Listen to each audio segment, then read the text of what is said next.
Hello there and welcome back to another LEGO video. Today we'll be taking a look at the worst sets from this year and seeing what LEGO could do to improve them. So many people I see complain about bad set designs or bad minifigures or even just bad themes in general, and there's not much given out there for LEGO to improve on. So I want to take the time in today's video and take my worst 5 from my Star Wars ranking, where I ranked all the sets from this year. I will not be giving any spoilers, of course, besides the bottom 5 sets, and giving back to LEGO what they can do to improve it. So do be sure to watch along with me, and if there's anything you'd like improved to these 5 sets, let me know in the comments below, alongside any other big problems you've got with other Star Wars sets, as this is just a chance for me to get some feedback out there. LEGO might not even watch this video, but the point is that I'm not just saying these are bad, full stop. I'm giving an explanation to why, and hopefully you agree with some of the key points I make in today's video.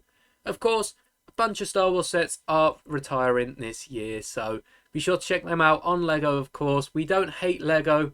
LEGO is amazing. Sometimes their sets can just be a bit better, as they can't put out 30 perfect sets every year for every one of their many themes. But without further ado, let's get into the first set, which is this Princess Leia Boushh helmet, or Boushh, or however you pronounce the bounty hunter. This is the helmet that you see for a few minutes in Return of the Jedi, if even that. She threatens Jabba with a thermal detonator and then rescues Han, and as soon as Han is out of the carbonite, helmet's off on the floor and we never see it again, at least not in the movies. It does have a bit more of a story in the comics. I know Boushh themselves as the bounty hunter appears in the comics, so perhaps it's not a terrible helmet, as we also got Rey Salone, who's a character from one of the books and also shows up in the Squadrons video game as a minifigure with the TIE Bomber.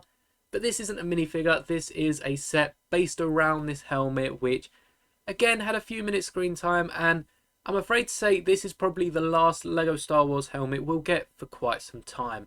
If you haven't watched my recent rumours and releases videos, you won't know that the helmets aren't meant to be continuing in the new year. We're getting microfighters, we're getting even more MIDI-scaled ships like the Superstar Destroyer and my Venator Mock.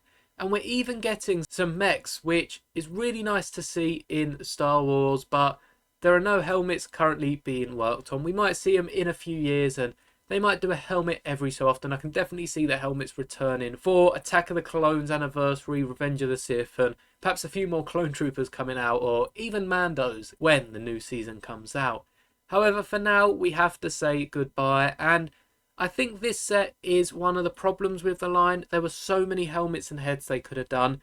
They didn't have to stick to character helmets, as we could have even got a droid such as 3PO or even a B1 for a slightly cheaper entry level helmet, which would go great for people buying the clone helmets and would probably mean that they're more likely to purchase them as they were able to get a cheaper helmet. So I'm a big fan of the helmets line, specifically the Clones and Mandos. Rex looks absolutely amazing, and whilst I didn't pick him up, I had to pick up the Boba Fett helmet, as I really do just like not only Boba Fett but the way they've put the Mando helmets together. Mando himself, Din Djarin, was a bit too similar to Boba for me, and I feel like that's why they've ended it now. They've done a Phase 1 clone, a Phase 2 clone. They've done a few Mandalorians, which of course we could get the whole colour scheme of, but I think they just felt it was the right time. They've done most of the helmets, Vader, even TIE pilots and stormtroopers they've covered. So they have covered a few helmets, though there are so many that not only I would want, but many Star Wars fans I've seen say, we could have this helmet, we could have this helmet, and they honestly could keep doing this for so many years to come.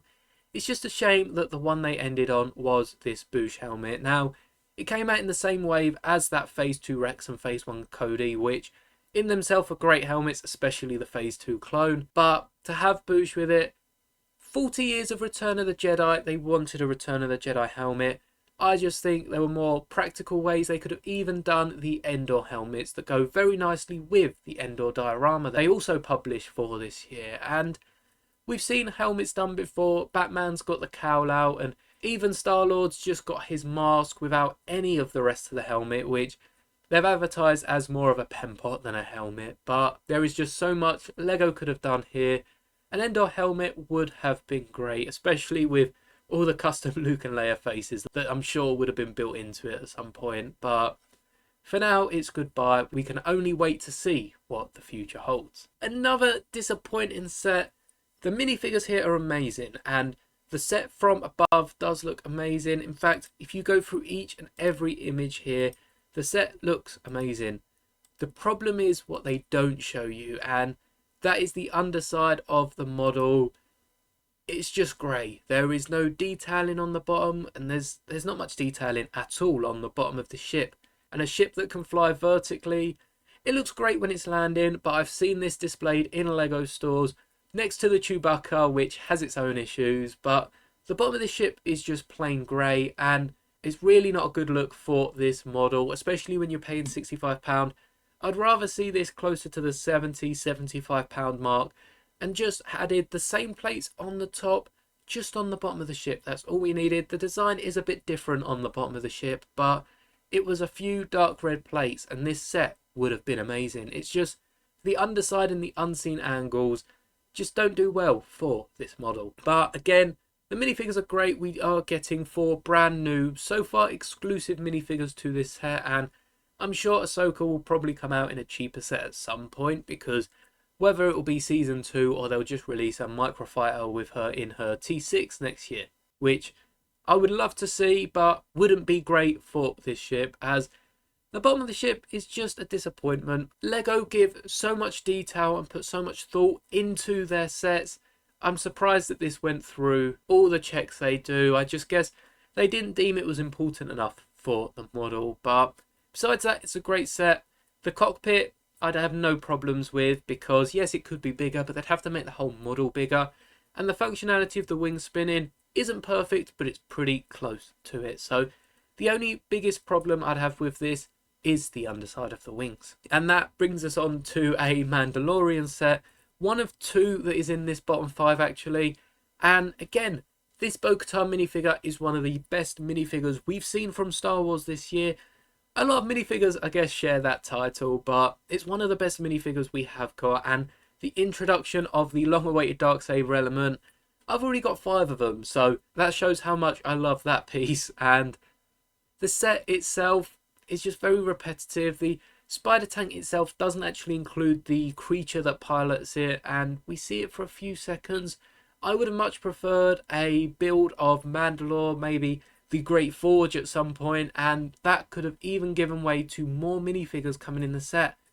Mando and Grogu have been in every Mandalorian set at this point, and we even get them in a cheap set that you'll see in a second. But as far as sets they could have chosen for Mandalorian, it's just not a great set all around. They've added stud shooters on the back to try and give it some playability, but the set itself isn't exactly that structurally held, because all the legs are on rubber pieces, which over time will wear down. It won't be able to hold itself, and even now it gives it a bit of a bounce. So it's a great set for the scene that they've used, but I just would have wanted this based off another scene. It's the same complaint many people had with Yoda Starfighter from this year. It's a great set, and it's great that they've updated that model. We just could have got something else, and looking at the other sets we could have got, instead of this, it is a bit disappointing to see. Hopefully we see some more Mando sets in the new year, and I'm definitely excited to get any sort of Mando themed planet set with the Great Forge, with the throne room, with something from the Mandalorian as we've seen it, especially heading into the next season. Hopefully we'll see much more of it and get all the sets. Perhaps that's what they're waiting for, but to have gotten this set from Lego, it's just not what it could have been.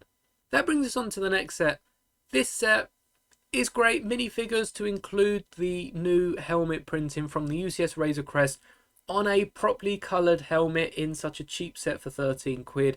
Amazing. Again, if you haven't picked up any Mandalorian sets, to get Din and Grogu would be very nice. And they did do a Razor Crest model a few years back with Mando, but it's a completely updated figure now and does include 2 of the minifigures.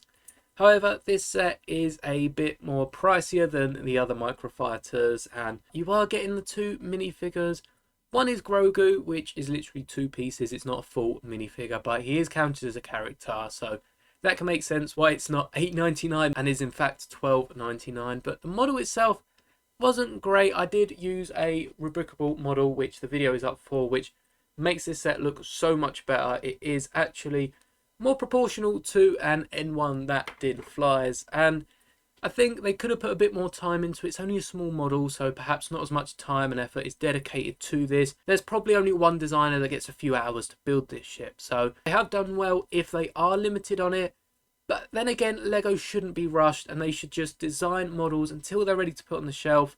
It might mean we would have seen less models, but if this and something like the Spider Tank were cut in order to get more detail into other models like the T6, I think that's a price that most of us are willing to pay in order to get a bit more detail. And speaking of more detail, the TIE vs Fang Fighter was a decent set, and I'm sure when this goes on sale, it will probably drop as low as £60, and many people will be picking it up for Black Friday or after Christmas with the money they've got.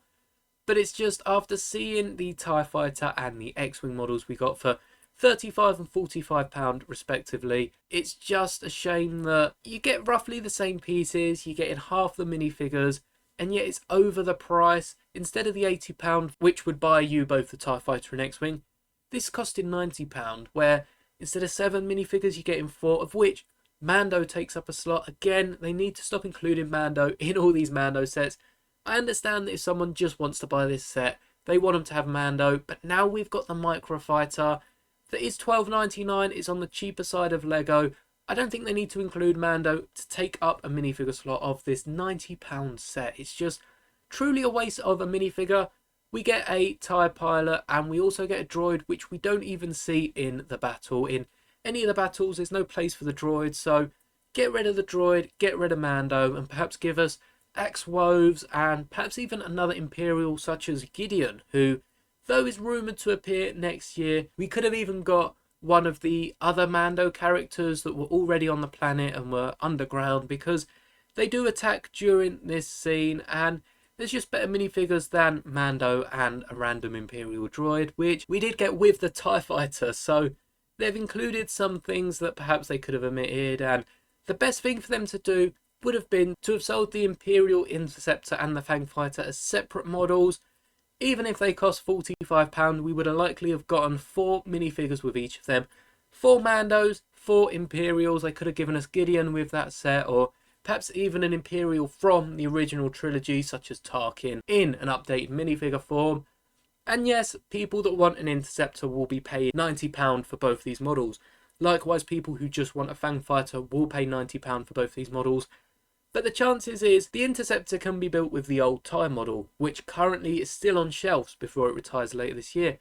Likewise, people that have bought Bo's Gauntlet Starfighter can turn that into a Fang Fighter. So for £90, you can get Bo's Gauntlet, which comes with Bo-Katan, Paz Vizsla, and an unnamed Mando soldier from the Clone Wars, which, if you just want the Fleet Commander, you can wait till next year. There's a book that's going to include him for a lot cheaper than this.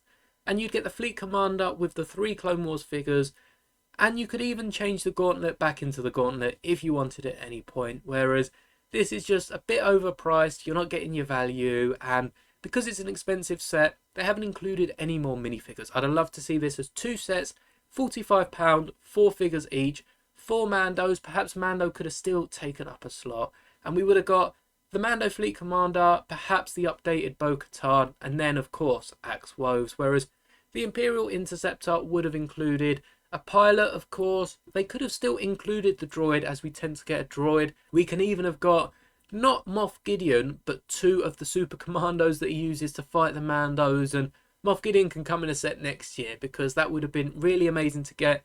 They could have gone head on, not only in the ships but also on the ground, and it just would have been awesome to get as 2 separate sets. And that is all for the 5 bottom sets. Again, this is not meant to be a target at LEGO. LEGO have done an amazing job on all the other sets. You can see the stickers from the fighter tank are questionable, but the Ahsoka Brickheads is one of my favourite sets of this year. And you've even got other sets like the Imperial TIE Fighter, which you can pick up for £40, not £35, but for £40.